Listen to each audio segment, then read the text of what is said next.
not an employee thereof. The advice, I am informed that the advice of the DPP has been sought by way of a letter dated 17th of June 2021 regarding on how to move forward, what is the way forward, and I am told that the reply is still being awaited. Thank you. Can the Honourable Prime Minister inform the House whether the Ministry has asked and obtained a proper risk assessment report prior to commencement of work on site? Mr. Speaker, sir, from what I know, what I've been told, that in the past, the company's services was retained by the Water Resources Unit, and that the very same persons had on 2 occasions carried out repairs at the intake tower, and on 4 occasions they conducted underwater survey. Now that was effected in 2020, but prior to that, I am informed that they carried out exploratory diving at the site in order to be able to make an assessment of how they would be carrying out those repairs in the future.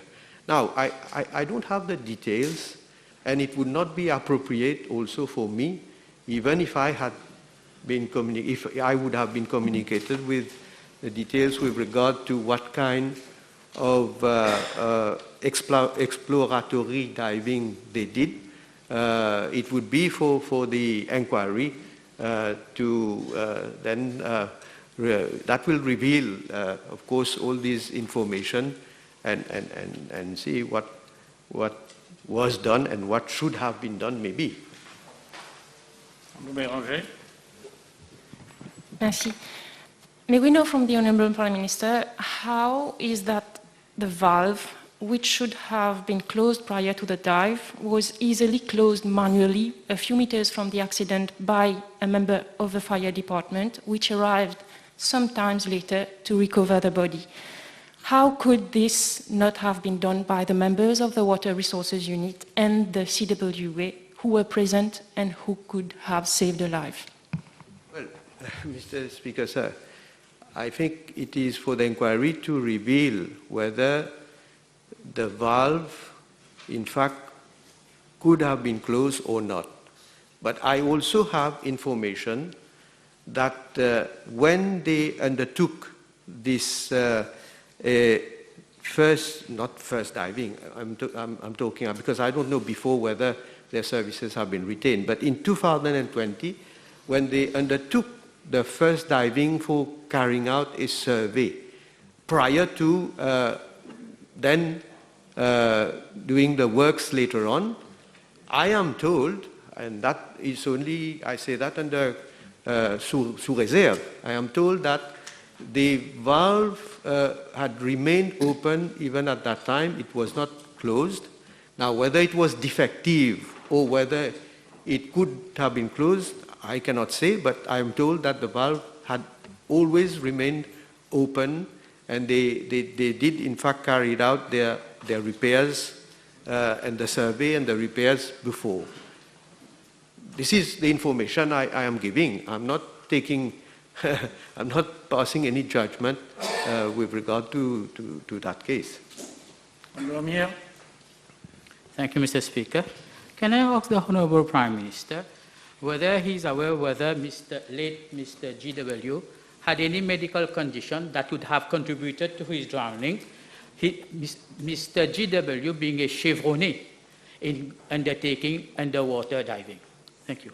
Well, he is, in fact, yes, I'm told he's a professional diver, well qualified, in fact, to undertake this kind of job. Now, whether he had any medical condition, I don't know. I don't think even it would be proper, even if I had this information, to reveal to the House. But anyway, I'm sure that issue will be addressed in the course of the inquiry as well. Last supplementary.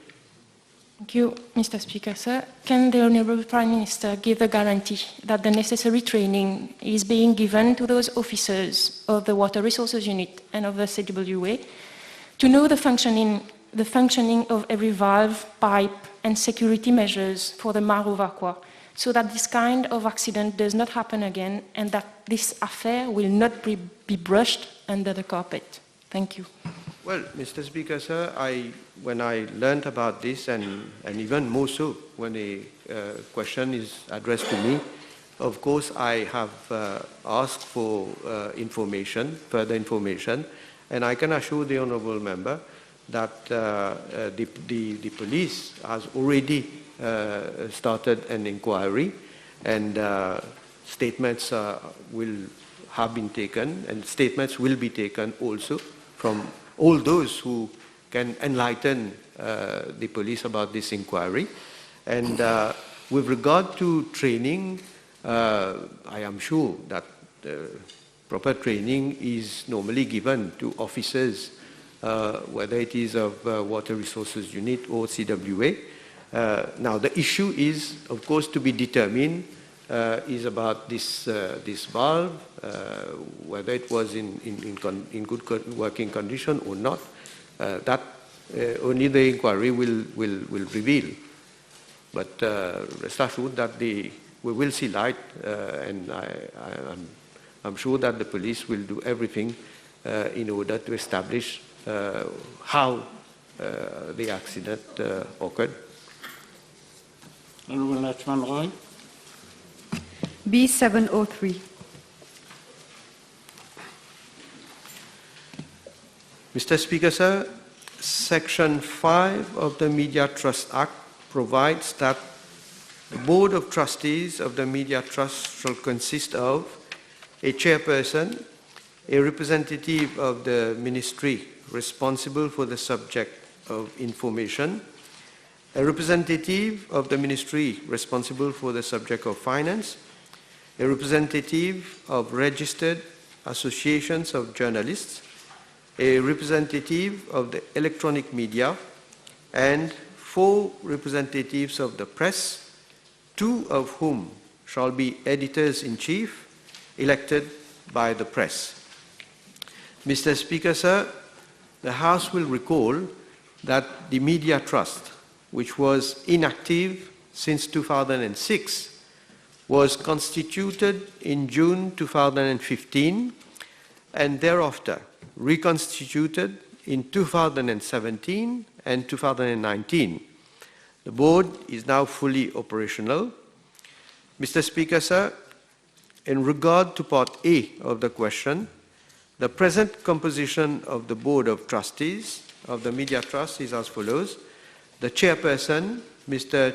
Cheyman Suraj Bali, PMSM, and the members, Mrs. K. Fulena Budu, representative of the Government Information Service, Mrs.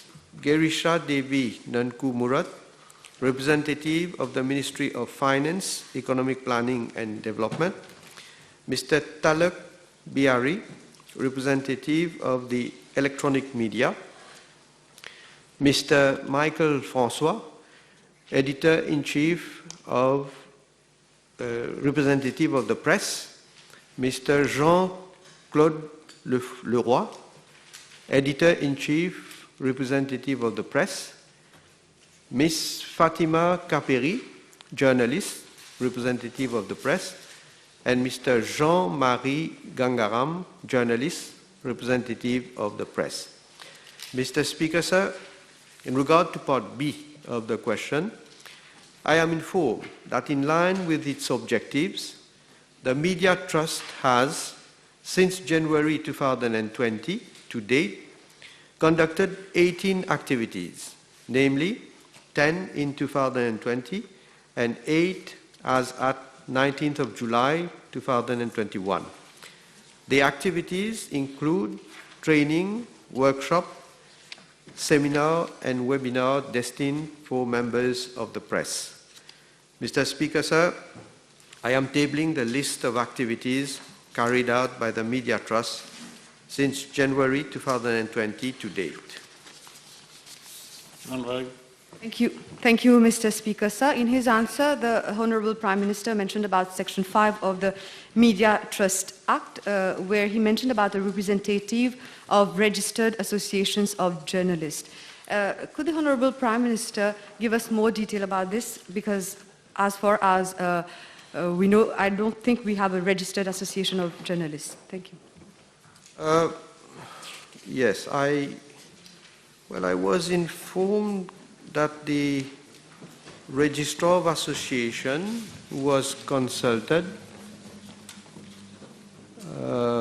Yes, it was consulted on the 2nd of August 2019 when the board was being reconstituted, informed that there was no registered association whose name included the word journalist. Well, I don't know if that means, I suppose that means that there is no registered association. Probably if there is one under another name, I don't know, but this is what we have been communicated by the Registrar of Association. Thank you, Mr. Speaker, sir. In 2010, if I'm not mistaken, there was a report on media law and ethics in Mauritius, which some quarters of the media qualified as, I quote, brouillon d'un futur media commission bill. Can the Honourable Prime Minister inform the House where matter stands, please? Well, as I say, since I can recall 2006, the Media Trust has not been functioning properly, and I can recall that several questions have been asked in this House to the then Prime Minister, who stated, I think since 2007, that a reform will be undertaken, and that the reform with regard to media in general, including, of course, the Media Trust, is being worked out since 2007, and you can imagine, even in the year 2014, it was still being worked out. So I think we need to, I think each one will appreciate, of course, that each time question was put with regard to that. But this is a different issue. I want to, of course, focus on the question itself with regard to the Media Trust. I'm happy that we got it started and functioning, and I'm sure that members of the board, together with their chair, would continue to carry out activities in furtherance of the welfare of the media people. Can I know from the Prime Minister how many board meetings we have had since January to date?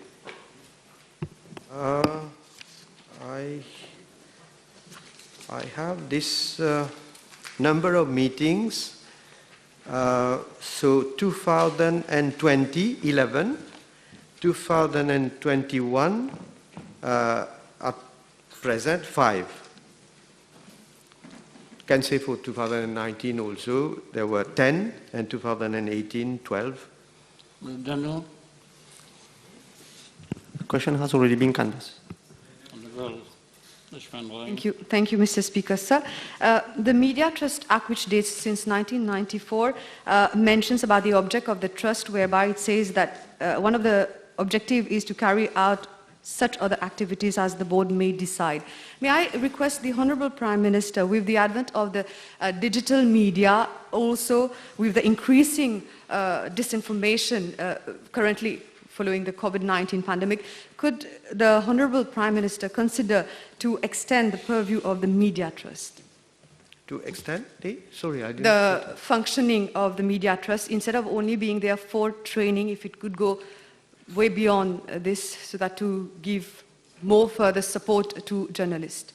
Well, if you look at the objects according to law, they have a number of activities that they can run for the for those who are in that sector, like organize seminars, conferences, workshops, and training courses, and also carry out any such activities as the board may decide. So I'm sure. Et je pense, Monsieur le Président, qu'ils vont aussi bouger avec le temps. Surtout les gens de la presse, que ce soit écrit ou parlé.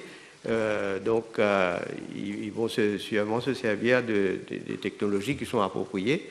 Et that is already there, and it is up to the board then to take initiatives with regard to any project or any incentive that they want to give for those involved. The table is advised that question B7 to 8 have been withdrawn. Honorable Tim. 704.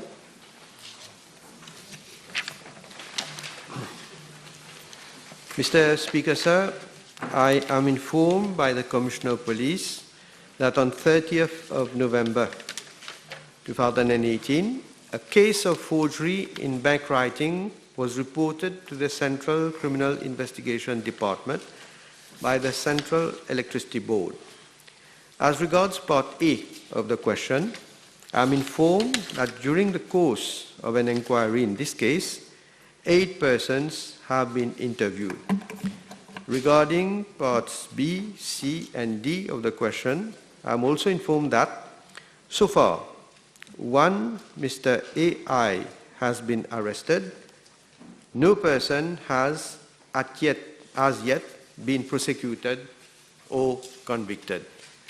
Mr. Speaker, sir, I am further informed by the Commissioner of Police that the inquiry into the case is still ongoing. Speaker, sir, the Prime Minister just mentioned that the case was reported 2.5 years ago. Does the Honourable Prime Minister find it normal that up to date, no one from the Central Electricity Board have been inquired in connection with this case?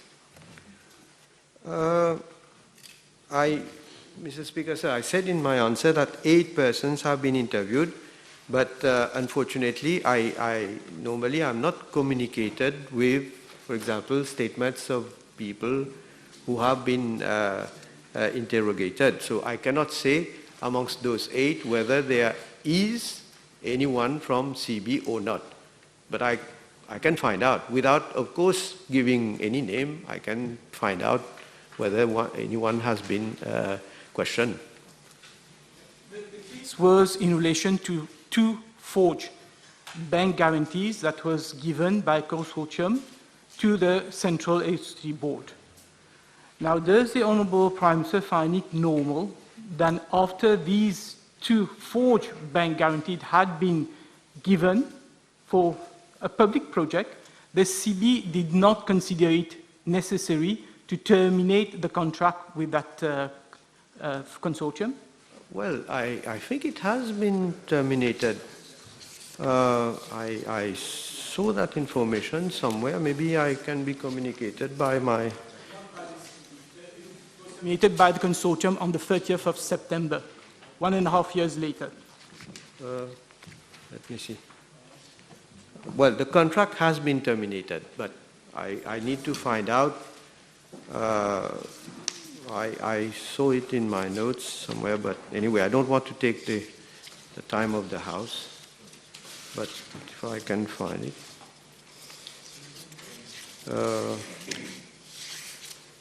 No, I don't have it with me, so... Yeah. So find it normal that this company continued not only with this project with CB, but also with other tenders.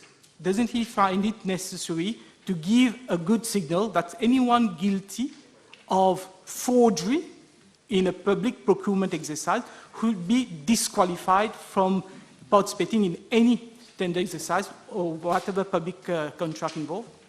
Oh, I think the honourable member should, more so, being a lawyer himself. I said that there is an inquiry which is ongoing.